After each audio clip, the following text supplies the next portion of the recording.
পারবেন তো নাকি? পারবেন তো নাকি? আমরা গণতান্ত্রিক প্রক্রিয়াতে জবাব দেব। কতদিন আর ওই ব্যালট বক্স চুরি করে, গণনা কেন্দ্র চুরি করে জিতবে ভাই? কতদিন হবে?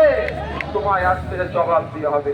বন্ধুগণ, যারা উপস্থিত হয়েছেন, আমি আপনাদের কাছে অনুরোধ করব, আমি আপনাদের কাছে অনুরোধ করব যে আপনারা যেমন ধীরস্থির ভাবে ইন্ডিয়ান সেকুলার ফ্রন্টে দেখানো পথ অনুসরণ করে ধৈর্য শৃঙ্খলা বজায় রেখে আজকের আমাদের মিছিলে অংশগ্রহণ করেছেন। আর 2-1 মিনিটের মধ্যে আমাদের মিছিলকে আমরা এখান থেকে সমাপ্ত করবো, প্রোগ্রাম সমাপ্ত করবো। আপনারা ধীরস্থির ভাবে আপনারা বাড়ি যাবেন। তবে শুধু বাড়ি গিয়ে চুপ থাকলে হবে না। পাড়ার চায়ের দোকান, মাঠ ঘাট, যেখানে যাবেন, মন্দির মসজিদ যেখানে যাবেন, একটাই আওয়াজ তুলবেন, আমাদের রাজ্যে নতুন করে পুলিশের হাতে অত্যাচারিত হয়ে কোন মা না তার সন্তান হারায়, এর দায়িত্বটা রাজ্য সরকারকে নিতে হবে। আমাদের রাজ্যে কোন মা যেমন তার স্বামীকে হারায়, কোন বাচ্চা না তার পিতাকে হারায়, পুলিশের অত্যাচারের দায়িত্বটা তাকে নিতে হবে। সত্যি আমাদের দুঃখ লাগছে, কারণ আমি যে বিধানসভার মধ্যে আমার পুলিশ বন্ধুদের জন্য দিয়ে বলার জন্য কথা বলছি, সেই পুলিশের একটা অংশের বিরুদ্ধে আমাকে এখানে দাঁড়িয়ে প্রতিবাদ করতে হচ্ছে। সত্যি আমাকে খারাপ লাগছে, কিন্তু দুর্ভাগ্যের বিষয় আমাকে এই জায়গাটা আসছে আমাদের প্রতিবাদ করতে লাগতো না। যদি পুলিশ মন্ত্র তুলে দিচ্ছে, সেই সমস্ত কালপিট গুলোকে ধরে দিবি, অ্যারেস্ট করে জেলের মধ্যে রাখতো, আমাদেরকে রাজপথে নামতে হতো না। তাই অপদার্থ মুখ্যমন্ত্রীকে বলবো, অপদার্থ পুলিশ মন্ত্রীকে বলবো, সতর্ক সজাগ হন, নাহলে এমন একটা দিন আসবে আপনি আর জবাব দিয়েও থাকতে পারবেন না। আমি হুঁশিয়ারি দিচ্ছি না, হুমকি দিচ্ছি না, কিন্তু অপদার্থ সরকারের কোন শব্দ খরচ করছে না। তাই এখান থেকে জানিয়ে দিতে চাই রাজ্য সরকারকে অবিলম্বে বিধানসভায়, স্পেশাল বিধানসভা রেখে জনগণ যারা উপস্থিত হয়েছেন তাদেরকে আমি সংগ্রামী অভিনন্দন জানিয়ে এবং প্রশাসনের বন্ধুরা যারা আছেন তাদেরকেও দু একটা কথা বলতে চান। আজকে যারা এখানে উপস্থিত হয়েছেন এর থেকেও 4 থেকে 5 গুণ বেশি লোক নিয়ে আজকে আমাদের এই মিছিলটা করার উচিত ছিল, কিন্তু প্রশাসনের পক্ষ থেকে সবসময় আমাদেরকে দায়িত্বশীল পার্টি মনে করে আমাদেরকে কিছু আবেদন করেছে। বর্তমান পরিস্থিতিতে আমরা সেটা মাথায় রেখে আমাদের মিছিলকে আমরা অনেক ছোট করে দিয়েছি। অনেক জায়গা থেকে যে লোক আসতে চেয়েছে সেগুলোকে আমরা বারণ করেছি। প্রশাসন বন্ধুদের উদ্দেশ্যে বলবো, আমরা সদা সর্বদাই আমাদের প্রশাসনকে আমরা সম্মান দিয়ে তাদের কৃতকার্যের যে বৈচিত্র্যপূর্ণ আছে সেইগুলোকে আমরা সম্মান দেওয়ার চেষ্টা করি। কিন্তু দুর্ভাগ্যের বিষয়, পুলিশ ইউনিফর্ম পরে যারা পুলিশ কোডের বাইরে গিয়ে সংবিধান বহির্ভূত কাজ করছে তাদেরকে আপনারা কোন দিক থেকে তাদেরকে আড়াল করার আপনারা চেষ্টা করছেন। যে আজরি ভান্ডার থেকে শুরু করে, আজরি সরকার থেকে শুরু করে আনিসকে যারা ছাদ থেকে ফেলে হত্যা করলো, শিকারী মোড়া আদিবাসী সমাজের ছেলেকে আবগারি দপ্তর তুলে নিয়ে গিয়েছিল, 3 দিন পরে তার লাশ পেয়েছে, যে পুলিশ কর্তারা তার সাথে অপকর্ম করলো, অন্যায় করলো, তাদেরকে এই প্রশাসনের একটা অংশ মুখ্যমন্ত্রী বাঁচানোর জন্য কেন তৎপর হয়ে উঠছে, এর জবাব আগামী দিনে দিতে হবে। আমরা শান্তিপূর্ণ আন্দোলনের পক্ষে, গণতান্ত্রিক ও বর্ধিত আন্দোলনের পক্ষে, বিচার ব্যবস্থার প্রতি সম্মান রাখি। যদি কোন কলকাতা হাইকোর্টের কোন বিচারপতি যদি আমাদের আস্থায় আঘাত দেয় বা সাধারণ মানুষের মনে যদি প্রশ্ন তোলে, বিচার ব্যবস্থার প্রতি যদি আমাদের আস্থা কমে, সেই বিচারপতি কিন্তু দায়ভার নিতে হবে। আমরা রাখবো, 100বার আস্থা লিখেছিলাম, রাখবো, কিন্তু দুর্ভাগ্যের বিষয় আমরা একের পর এক ঘটনা ঘটে যাচ্ছে, সেইগুলোকে ধামাচাপা দেওয়ার জন্য প্রশাসন এবং সরকার তৎপরতা দেখাচ্ছে। আমরা ভুলে যাচ্ছি না শিকারী মোড়ার ঘটনা, আমরা ভুলে যাচ্ছি না বিদ্যুৎ মন্ডলের ঘটনা, আমরা ভুলে যাচ্ছি না গত বছরে বারুইপুর পুলিশ ডিস্ট্রিক্টের আন্ডারে 1 সপ্তাহে 4টি যুবককে পিটিয়ে হত্যা করার অভিযোগ আছে। 2 যুবক পুলিশ কাস্টডিতে, 2জনকে জেল কাস্টডিতে হত্যা করা হয়েছে, এই অভিযোগ আছে। সেই সময় পশ্চিমবাংলা ধর্মপ্রাণ মানুষেরা, সুশীল নাগরিকেরা যখন অনেক কথা বলতে শুরু করেছিল, তখন মাননীয় মুখ্যমন্ত্রী তড়িঘড়ি সিআইডি হাতের দায়িত্বভার তুলে দিয়েছিল, তদন্তভার তুলে দিয়েছিল। কিন্তু দুঃখের বিষয়, অপদার্থ পুলিশ মন্ত্রী সিআইডি এখনো পর্যন্ত তাদের 4 জনকে হত্যা করা হয়েছে, যারা হত্যা করলো তাদের শাস্তির ব্যবস্থা করতে পারলো না। মুখ্যমন্ত্রীকে এখান থেকে ধিক্কার জানাচ্ছে।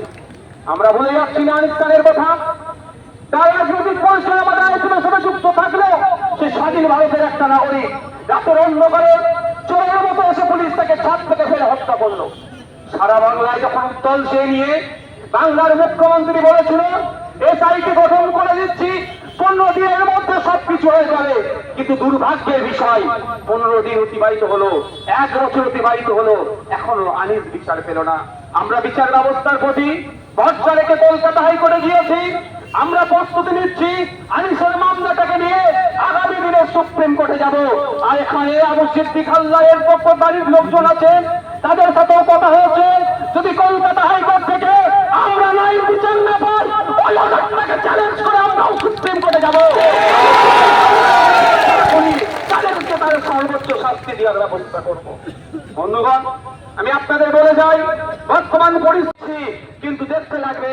কোন সময় সার্টিফিকেটকে কেড়ে নিয়ে তো কোন সময় জেলবন্দি করে পুলিশের মাধ্যমে এই পিছিয়ে বর্গের সম্প্রদায়ের উপর অত্যাচার নেমে আসছে। আজকে এটা শেষ নয়। এখান থেকে আমি মিডিয়ার মাধ্যমে, আইবির মাধ্যমে রাজ্যের মুখ্যমন্ত্রীকে বলতে চাই, চাল চোরদেরকে বাঁচানোর জন্য সুপ্রিম কোর্টে উকিল লাগান। আর ওবিসি সার্টিফিকেটকে পুনর্বহালের জন্য একটা পাতি উকিলকে আপনি দাঁড় করিয়েছেন। আগামী 16 তারিখে যদি রাজ্যের পক্ষ থেকে স্বনামধন্য উকিল নদীরা সুপ্রিম কোর্টে দাঁড়ায়, 17 তারিখে রাজ্য সরকারকে বুঝিয়ে দেবো পশ্চিমবাংলা ওবিসিদেরকে নিয়ে হবে। এই চাল চোর, ডাল চোর, এই চাকরি চোর, এদেরকে বাঁচানোর জন্য সিবিআই ইডি না তদন্ত করে এই হাত থেকে বাঁচার জন্য, ওই শাহজাহান শেখকে বাঁচানোর জন্য রাজ্য সরকার সুপ্রিম কোর্টে চলে যাচ্ছে। দেশের স্বনামধন্য লয়ার গুলোকে দাঁড় করাচ্ছে আমাদের ট্যাক্সের টাকা দিয়ে। আর পশ্চিমবাংলার যারা পিছিয়ে বর্গের মানুষ, যাদের ওবিসি সার্টিফিকেট যারা নিয়ম মেনে না করার জন্য বাতিল হয়েছে, সেটাকে রাইটাকে চ্যালেঞ্জ করে যে লয়ার গুলোকে দাঁড় করানোর দরকার, তার পরিবর্তে আমি পাতি শব্দটাকে উল্টো করে দিচ্ছি, সরি, আমি তার পরিবর্তে তুলনামূলক সিনিয়র অ্যাডভোকেটদেরকে না দিয়ে একটা লেভেলে দিচ্ছে, যাতে বকলমে ওই মামলাটা সুপ্রিম কোর্ট থেকে এখানে যারা জিতেছে জিতে যেতে পারে। কিন্তু হতে দেওয়া যাবে না। আপনাদের বলে রাখি, এই মুখ্যমন্ত্রী বিচারিতার কথা সেই জন্যই মাথায় রেখে আমিও সুপ্রিম কোর্টে এই মামলার পার্টি হয়েছি। পশ্চিম বাংলার ওবিসি সার্টিফিকেট যারা পেত তাদের নাই বিচার দেওয়ার জন্য। বন্ধুগণ, শুধু যে বিষয়ে এসেছেন আপনারা আজকে, সেই বিষয়ে বলেছে, আমি শুধু দুটো জিনিস অ্যাড করতে চাই। আজকে 22 বছরের তরতাজা ছেলে প্রসেন মন্ডল, তার সে নাকি চুরি করেছে, এই অপবাদে তাকে পিটিয়ে হত্যা করা হলো। আচ্ছা বলেন, যদি কেউ চুরিও করে নাই, অন্যায় করেছে নিশ্চিত ভাবে, তার জন্য প্রশাসন আছে, আইন আছে, বিচার ব্যবস্থা আছে, কিন্তু আমাদের প্রসেন মন্ডলকে পিটিয়ে হত্যা করলো। এই সাহসটা পাচ্ছে কোথায়? সাহসটা পাচ্ছে আমার রাজ্যের প্রশাসনের যিনি প্রধান আছেন, সরকারের যিনি প্রধান আছেন। যদি সঠিক সময়ে বিচার না দেয়, তাহলে মানুষ কার কাছে যাবে? এই প্রশ্ন আমার রয়েছে মাননীয় বিচারপতি মহোদয়দের কাছে। যত দ্রুত সম্ভব রাজদীপ সরকারের বিরুদ্ধে এফআইআর করা হয়েছে, তারপরেও রাজদীপ সরকার গ্রেপ্তার হয় না। সেই খুনি পুলিশ এখনো পর্যন্ত তার তাণ্ডব চালিয়ে যাচ্ছে। তাই আমরা সমস্বরে কলকাতার বুকে রাজপথ কাঁপিয়ে মানুষ আওয়াজ তুলেছে, আবু সিদ্দিক আলদারের খুনি রাজদীপ সরকারের ফাঁসি চাই। আবার একবার আওয়াজ তুলুন, ফাঁসি চাই, রাজদীপ সরকারের ফাঁসি চাই।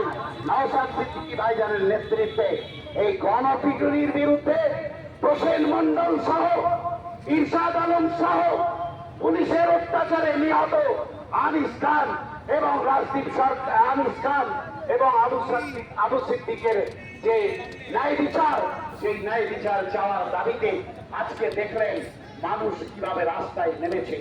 আমি ইতিহাস মনে করাতে চাই না, শুধু বলে দিতে চাই, একটু প্রতিবেশীদের দিকে তাকিয়ে দেখবে।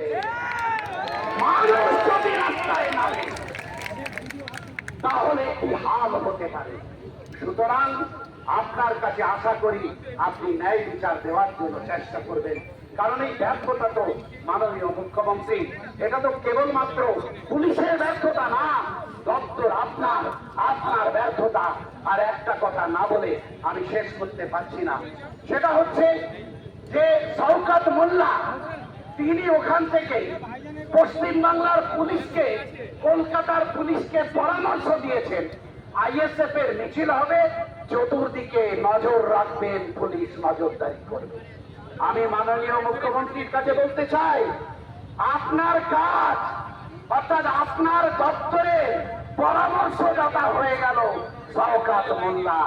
আপনি একটু ভেবে দেখুন যে শওকত মোল্লারা এখন আপনারও উপরে চলার চেষ্টা করছে। যে কাজ আপনার, সে কাজ শওকত মোল্লারা আপনাকে পরামর্শ দিচ্ছে, আপনার দপ্তরকে পরামর্শ দিচ্ছে। একটু ভেবে দেখুন, এরা আগামী দিনে কোন পর্যায়ে আপনার দলকে এবং আপনার প্রশাসনকে নিয়ে যেতে পারে। আবার আমি আবু সিদ্দিক হালদার সহ যাদের মৃত্যুর কিনারা করতে আমরা এই রাজপথে নেমেছি, তাদের হত্যার বিচার চাইতে এসেছি, আর এর বিচার চাই। আপনারা আমাদের মেরে শেষ করতে পারবেন না। নওশাদ ভাইকে 40 দিন জেল খাটিয়েছেন, আমাদের অনেক কর্মীকে পুলিশের গুলিতে আমাদের ভাঙড়ের কর্মীরা মারা গেছে, কিন্তু আমাদের মেরে শেষ করতে পারবেন না আপনারা। তাই আমি শেষ করছি, তোরা যত মারবি মা,